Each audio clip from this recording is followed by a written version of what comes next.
करार आणि बेकरार. पहलगाम आतंकी हमला. पर्यटकांच्या हत्या झाल्या. बदला म्हणून मुसलमानावर आर्थिक बहिष्काराची भाषा सुरू झाली. 1 रुपयाची पण खरेदी त्यांच्याकडून करू नका, त्यांना वठणीवर आणा. भक्तांच्या ग्रुपवर महापूर आला. अरे गाढवांनो, जेव्हा हल्ला झाला तेव्हा शेठ सौदी अरेबियात होते. सौदी नामक मुस्लिम देशावर व्यापारी करार करत होते.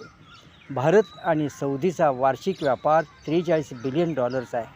ती उलाढाल वाढावी म्हणून भक्तांचा बाप प्रयत्न करतोय आणि भक्तुले इथल्या स्थानिक मुसलमानावर डोळे वटारतात. उल्हास नावाच्या आमच्या मित्राची कोकणात आंब्याची बाग आहे. सगळी बाग कराराने उस्मान नावाच्या व्यापाऱ्याला दिली आहे. उस्मान देखभाल करतो.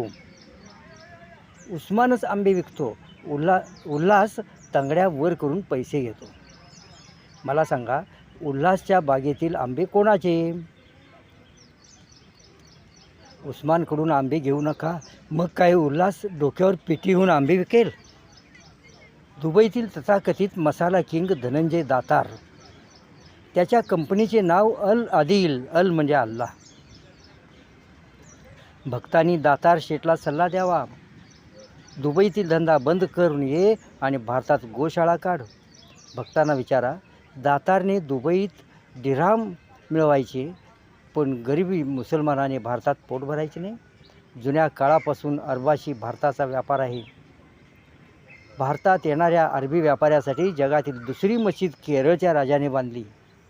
छत्रपती शिवाजी महाराज अरबी घोडे अरबी व्यापाऱ्याकडूनच घेत असत. रिलायन्स इंडस्ट्रीच्या बोर्डावर सौदीच्या राजकुमाराचे नाव आहे. त्याची गुंतवणूक मुकेश भाईला चालते, पण स्थानिक मुसलमानाकडून पाव, खारी, बटर घेऊ नका. सौदीतून आलेल्या पेट्रोलवर आपल्या गाड्या चालतात. आता त्या गाड्यात काय गोमूत्र भरणार? ॲपल कंपनीची काही टक्के मालकी सौदी परगण्याकडे आहे. म्हणून वोरकाट, विप्रो, सप्लाय या भारतीय औषधी कंपन्यांचे मालक मुसलमान आहेत. काँग्रेसच्या काळात काश्मीर की कली चित्रपट हिट झाला. काश्मीर की कली. आता कमळीच्या काळात काश्मीर की बर्बादी हा चित्रपट हिट होतोय. धन्यवाद.